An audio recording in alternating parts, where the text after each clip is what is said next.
Three of these might be new for it. I mean, you would have seen them in pickups, but in terms of like in a collection video, I don't think these have been included in a collection video. But I'm gonna start with the two Japanese version ones I got from Antiques and Geeks for $0.25 a piece. This is Mario Kart 64, perfectly playable. You gotta get your little tool here, get those screws out. Pop this off, replace it with a North American back, and boom. Because the Nintendo 64 itself is region free in terms of you get the game in there, it's going to play it. The problem is the tabs are different. See?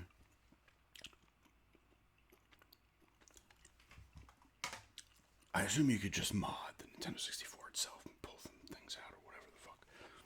But you could also just pop these off. Perfectly playable. And easy to playable, even if it's in Japanese. And the second one is Yoshi's Story, I believe it is. You can't go wrong for $0.25. I did play this a little bit when I tested it. Another one that seemed fairly playable. Not like a problem, it not being in English, so.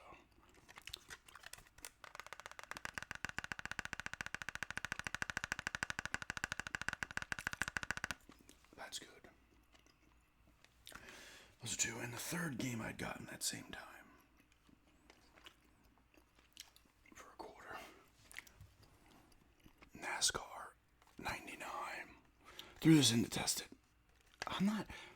I need to get like a more recent NASCAR game, I feel.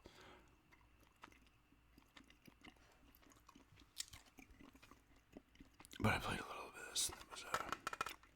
It seemed alright. Like I said, $0.25, I'm getting it.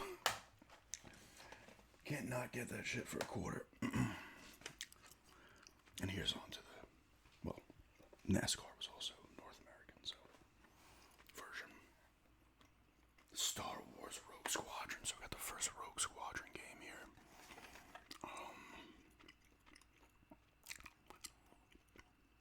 It's cool. It's a flight combat game, obviously in Star Wars universe, using different types of vehicles and shit. I think X-wings, A-wings, Y-wings. There's a B-wing, right? You probably use them. I have not completed this game, but I'm sure you used a Millennium Falcon in here. Probably the whatever the speeder thing is that they use on Hoth to use the tow cables on the AT-ATs or the AT-ST. Which one's the bigger one?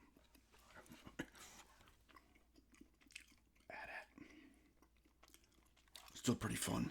My favorite out of all of the three, I guess it's just three. Well, they also made that other one recently. Well, it was probably like 8 years ago now, but Star Wars Squadrons, but I don't really count that. I don't even know if it's actually technically part of these. But Rogue Squadron 2, Rogue Leader is my favorite. Mission Impossible. I do have the manual for this as well. I got this off eBay. Oh, it's funny too because the person had messed up. This is the fear of anybody selling stuff. And it's high. I'm sure it's happened a ton of times. But you sell a couple of things at a time. He mixed up the shipping, so I got like a random game. Maybe it was for the PS3, I can't remember. So he had to send me and another person labels to get to the thing, so we got our stuff. I'm like, that sucks because I just ate. They probably lost money on this after that. I don't know how much the other one went for, the other game. But I got the manual at that garage sale that I got No Mercy in. The boxes for Ogre Battle 64 and Paper Mario. This game's alright. A little bit of a pain in the ass. I think when I used to rent it a lot back in the day. It's a game I just rented for some reason. And because part of me knew it wasn't like that great, but I still liked it. I always get to the part where it's based on the first movie with I think some added stuff in there as well. When you gotta Gene Reno is holding Tom Cruise up, and he's got to stay by the cables, and nothing can touch the floor, not even his sweat. I remember I kept messing. That part was a pain in the ass, but it was all right. You get different disguises and stuff. I don't know. It seemed all right. I have not played it in a while. I popped it in to test it, but I didn't put any time. Last time I put serious time into this was early 2000s, maybe. I'm surprised there's only, to my knowledge, well, there's Impossible Mission, but we're not counting that. In terms of like straight up Mission Impossible, there's the NES one, there's this one. There's Operation Surma that came out on like the GBA and the PS2, Xbox, and Cube. But I don't think, there might be one on one of the Ataris, like 2600. There's not a lot of, surprisingly, there's not a lot of Mission Impossible games. I guess they're just like, nah, we don't feel like making it. Warner Brothers or Paramount, I should say. And Tom Cruise is, I don't know if he has his own company or he's just has a stake in Paramount. They just don't want to make games based on it because, I don't know, because there's some cool shit there. Like, some of these movies, even if you wanted to just make another one based off a movie, I don't know. Mission Impossible. Scooby-Doo, classic Creep Capers. My original copy I had back in the day was the black cartridge. I guess they made a gray one as well. Obviously they did. I've talked about this game a ton. I really do like this game. This is the perfect evolution of the Genesis one. That was point and click adventure. This one is in 3D now. But it's not like as heavy of a point and click game. You're doing more stuff. But it's still like an adventure game. You gotta avoid the villains and stuff, and you're eating sandwich. You get into the kitchen, you're eating this classic Scooby-Doo sandwich. It's like this big. But it's still cool. I really liked it. The only problem with it for me was it's very short. There's like, is there 4? The last one is when you have to save the rest of the crew, the gang. Shag. I'm pretty sure Shaggy's gone at that point too. Daphne, Velma, and Fred. Or maybe you just have to save the 3 of them. And Shaggy's still with you. But you have the Snow Beast one, I believe. The Tiki one. The Night. Maybe there is only 3. I don't know if there's a 4th. And then that part. It's too short. It's a very short game. Like, the areas are not super long. Maybe this is maybe like a 3-4 hour game total. Maybe 5. I could be giving it hours there, but I still really enjoy it. It just has a great feel like the show does, It has that feel of the show, I should say. And it was fun. You gotta find certain things to use in certain spots. You gotta, like, I think you have to set it up or just you catch the villain a certain way. I don't know if you actually have to set it. Maybe you do have to get the pieces of the trap. I forget fully, but it's a great Scoob game. As much as I like Night of 100 Frights and some of the other platformer ones, Scoob needs to, in my opinion, works best when it's point and click. It's a mystery game, You gotta find clues and shit. Like, you gotta avoid enemies and stuff like that.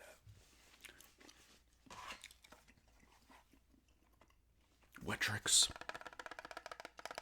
Jeff Gersman started. It's maybe 3-4 weeks ago now. He started because he ranked all the NES games. Now he's ranking the Nintendo 64 games. I'm curious what he thinks about this one. It's kind of him, like, because, listen, Nintendo 64, there wasn't a lot of games to begin with. Maybe like 300.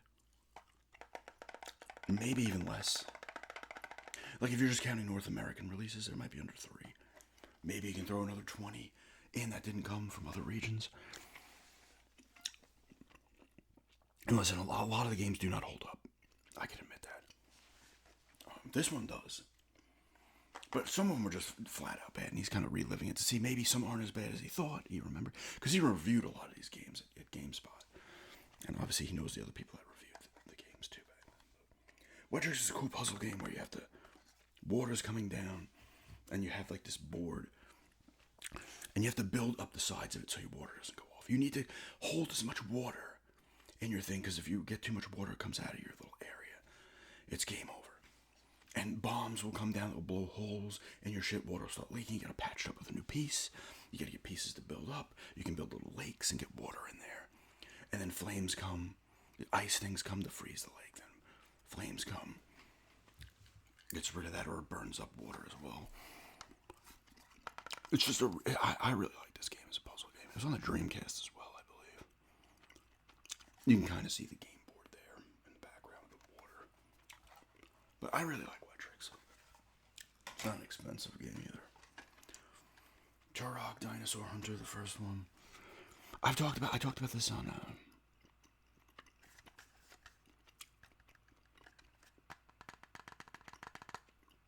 Patreon. I was doing gaming memories. I gotta do another one of those on Patreon. I haven't done one in a bit. This game has a lot of memories for me because it was senior year in high school, and I was playing it at first, and then I just started like getting panic attacks and bad. My anxiety really started to get bad. And I just remember playing this game and kind of it being a little bit of a comfort and stuff. And when I first got it, I didn't have a game pack to save, so I couldn't save. So I'd be playing as long as possible, and then I'm like, shit, I don't want to really leave the system on for extended periods. But I do enjoy Turok. Of course, a lot of these Nintendo 64 games have that fog in them, because of the limitations of the system. You know, it's easier, I guess, to have the fog than try to have draw distance or whatever. But pretty big open areas in Turok. You get a lot of different weapons and shit. I always liked this game, honestly. This is the only one I played. I might have played some of the second. There was 3 on there. I did play some of the one to PS2 Evolution. I have it on the Xbox.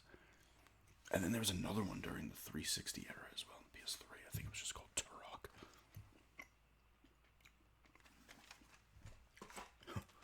Here's a game that got shit on. Although it reviewed fairly well, but a lot of people shit on it. I liked it. It is Castlevania.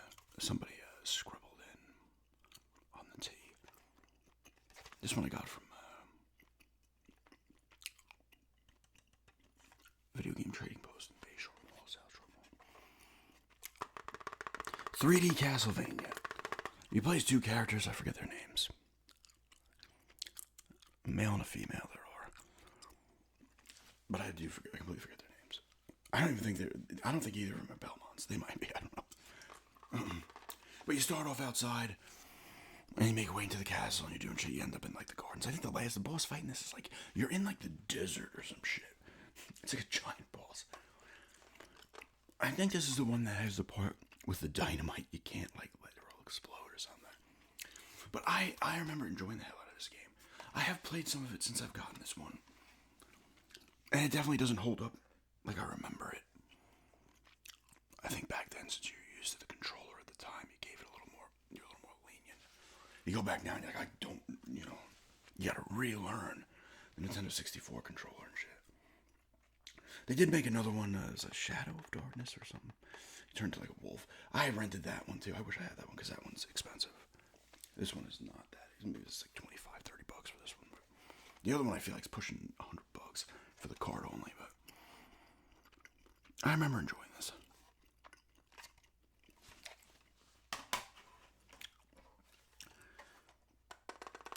.007, World's Not Enough. I eventually need to get GoldenEye just to have the genuine article. I have it on the Xbox when you pop in the it was DLC for like Rare Replay, I believe. It's on everything now. There's like licensing problems because like 3 different people owned parts of the license, like Nintendo, whoever at the time. Amazon has 007 now, but whoever the company was at the time, that 007 was also part of it and shit. I don't know. Blue cartridge. There's blue cartridges, yellow, green, red, black, gold. That was the fun part about the cartridges, I will say.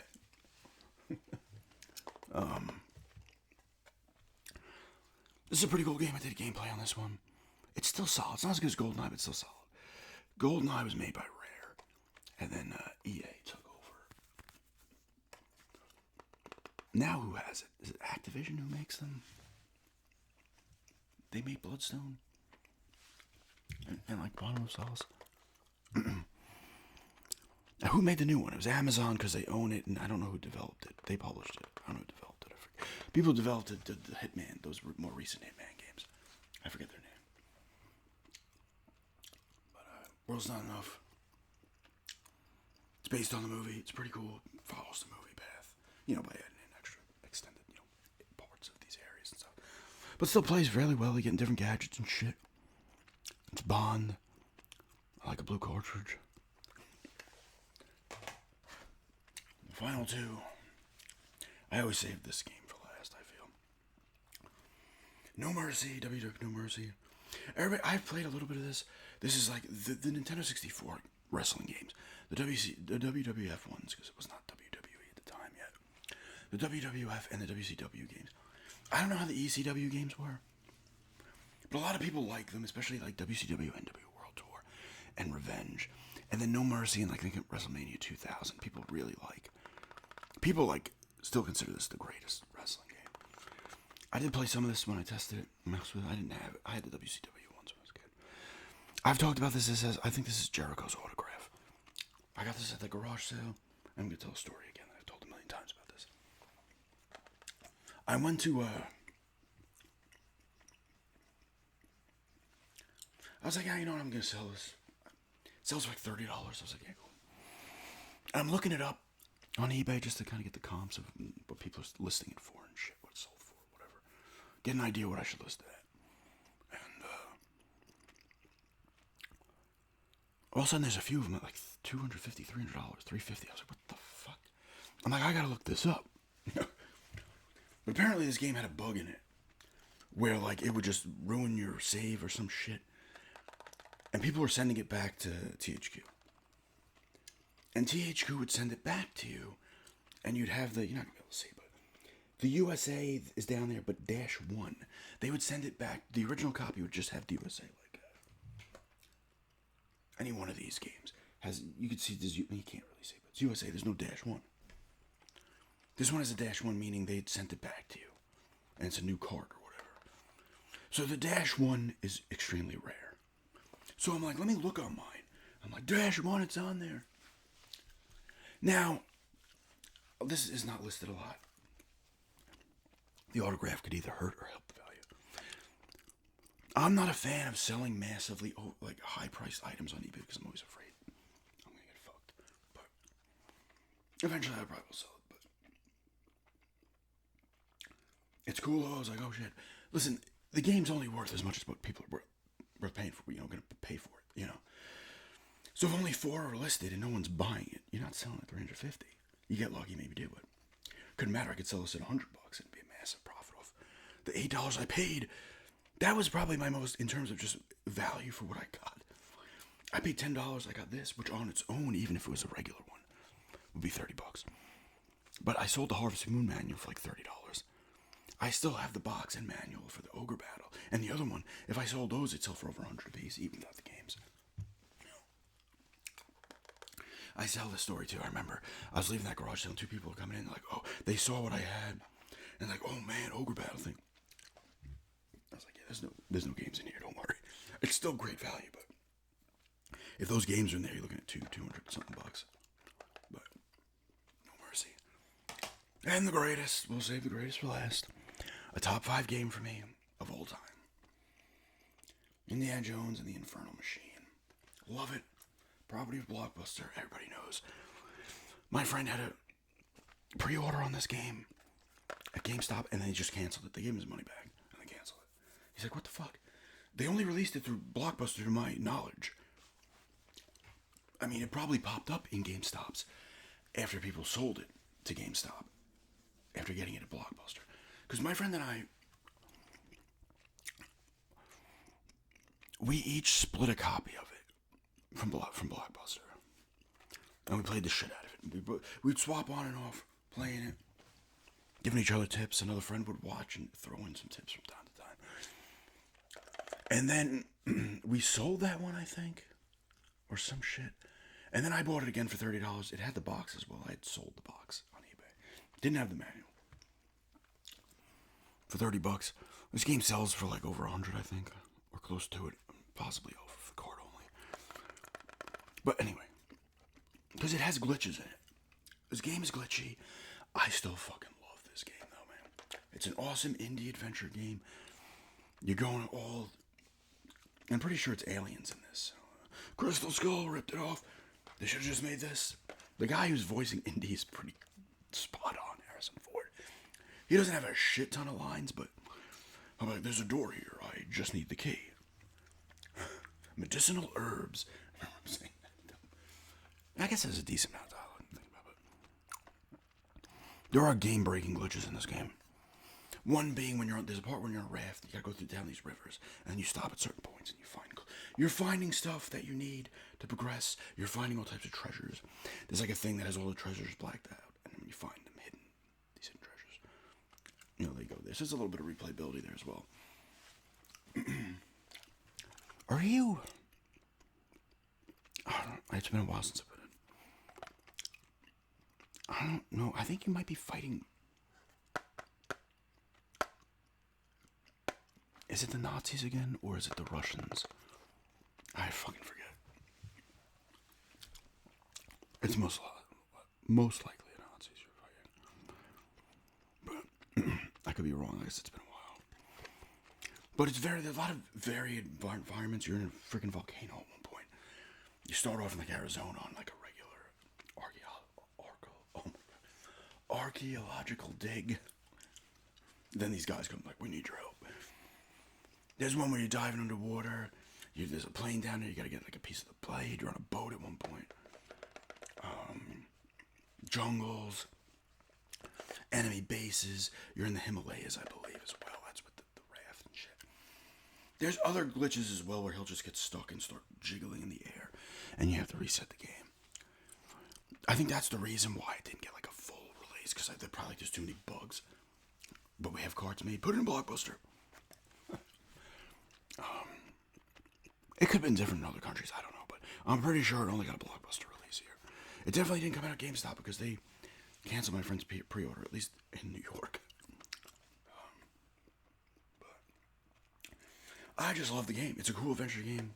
You got the whip, you're getting guns, machetes, other types of guns. There's a part where you're driving a Jeep. Pretty varied gameplay. I just love the game. I gotta start gameplay. I'm still playing this again at some point. Played fully through. I started up maybe like 10, 12 years ago and got up to one of the bases and stuff. It's Indiana Jones, The Infernal Machine, one of my favorite games of all time. Top 5 favorite games of all time. A lot of nostalgia, but it was also just a fun game, you know. But yeah, there are other games I'd like to pick up. Not a ton, but I was looking at Mario for the Japanese version in Book Off when I was in New York, but $35. Online it sells for like $18. So I was like, I could just get the North American version for $35. Which I might just end up doing, I don't know. There's an eBay page I go to that I've gotten all my Super Famicom games that I've gotten online from. And they'll have copies of it sometimes because they sell all types of imports. But anyway, Nintendo 64 collection.